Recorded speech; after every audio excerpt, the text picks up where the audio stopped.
2290번으로 보내주신 사연 먼저 확인해 보겠습니다. 자, 김포 레이크 에일리네뜰 아파트 30평형대를 분양받아서 거주 중입니다. 주변 아파트보다 가격이 많이 안 올라서 좀 걱정이신 것 같아요. 매도를 해야 될지 고민인데요. 조금 부담이 되더라도 가양역 주변 아파트도 보고 있는데 어떨까요? 라는 문자 보내주셨거든요. 자, 일단은 김포 아파트의 전망부터 좀 체크를 해봐야 될 것 같아요. 앞으로 가격이 오를 여지가 있는지, 아니라면 가양역으로 좀 이동하는 건 어떨지. 자, 이사님 어떻게 보시나요? 예, 이제 이전을 하시는 거 실거주이시기 때문에 이제 주관적인 어떤 만족도가 얼마큼 강한지는 좀 모르죠. 하지만은 부동산의 어떤 추이를 좀 보게 되면 일단은 이 아파트도 좀 보유하시고 꾸준하게 좀 가지고 가시는 게 어떤가 싶어요.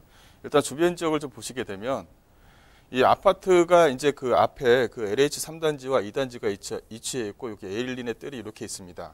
보시게 되면 김포 철도죠. 이 김포 철도가 이렇게 지나가는데 마산역과 구례역의 요 사이에 이렇게 껴져 있어요. 또 하나는 뭐냐면 앞에 이제 솔토 고등학교와 솔토 초등학교가 있는데 요게 이제 여기 천을 넘어서 가야 될 이런 부분이 있는 거죠. 이게 무슨 말이냐면 이런 어떤 실거주, 전세에 대한 실수요자들은 일단 초등학생이 다니는, 아니면 아기가 있는 분들한테는 이렇게 큰 도로가 있는 것이 상당히 좀 중요한 부분이 있습니다. 그래서 전세가가 LH 2단지와 에일린의 뜰 자체에서 약간의 차이를 이렇게 보이고 있는 겁니다. 하지만은 전체적으로 봤었을 때는 가지고 있어라 이렇게 이제 표현을 하는 건 뭐냐면 이 구례역과 마산역 쪽 또 양천역 쪽 주변 지역에 이 호재거리입니다. 호재거리가 상당히 좀 괜찮죠. 과거 이제 김포 신도시 같은 경우는 뭐 미분양이 많이 났다 어쨌다 이런 얘기가 많이 있었는데 앞으로 이 김포 신도시 같은 경우는 기대치가 상당히 좀 많은 겁니다. 또 하나는 뭐냐면 이 양천역이 있죠. 양천역에 김포 한강 이 차량 기지가 위치해 있습니다. 지금 현재 뭐 김포 쪽 안쪽으로 해서는 뭐 한강선이라고 해서 5호선에 대한 얘기가 좀 나오고 있는 부분이 있고요. 또 9호선 연장도 현재 좀 나오고 있는 부분이 있고요.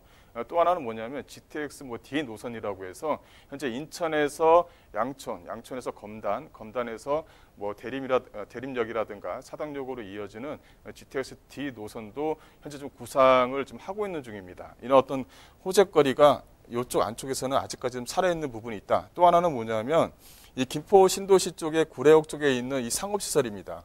이 상업시설 같은 경우는 구례역뿐만이 아니라 다른 역세에도 좀 중간중간에 상업지역이 위치했는데 이 구례역 같은 경우는 여기가 이제 일반 상업지역의 하나의 좀 특징을 좀 보이고 있는 겁니다. 다른 상업지역에서 만들어지는 상업지역과는 약간의 좀 차이를 좀 보이고 있다. 이런 것도 하나의 좀 메리트로 좀 작용할 수가 있을 것 같은데 이런 것들이 현재 지금 여기가 좀 다 마무리되거나 완성되어서 이제 구상하는 그런 게 아닙니다. 현재 꾸준하게 현재 좀 만들어지고 있다는 것은 잠재적으로 토지가에 대한 상승에 대한 기대감이 이쪽 전체적으로 남아 있다. 이렇게 좀 표현을 할 수가 있는 것 같고요. 제 에일린의 뜰에 대한 가격을 좀 보게 되면 주변의 어떤 아파트에 대한 가격보다는 아직까지는 저평가되어져 있는 부분이 있는데 이게 상승에 대한 여지가 단기적으로 남아 있는 부분은 충분히 살아 있는 것 같습니다. 그래서 현재 가양역 쪽으로 다른 이유 때문에 뭐 실거주를 한다면 그건 뭐 어쩔 수가 없지만 이 부동산에 대한 어떤 입장에서 좀 보게 되면 오히려 이 아파트를 좀 가지고 있는 게 좀 답이지 않을까 싶습니다. 그래서 단기적으로 시세 상승에 대한 폭이 남아 있는 부분이 있으니까 매도 시기 자체는 3년에서 약간 4년 이후에 매도 시기를 잡는 게 좀 더 낫다 이렇게 좀 표현해 드릴게요.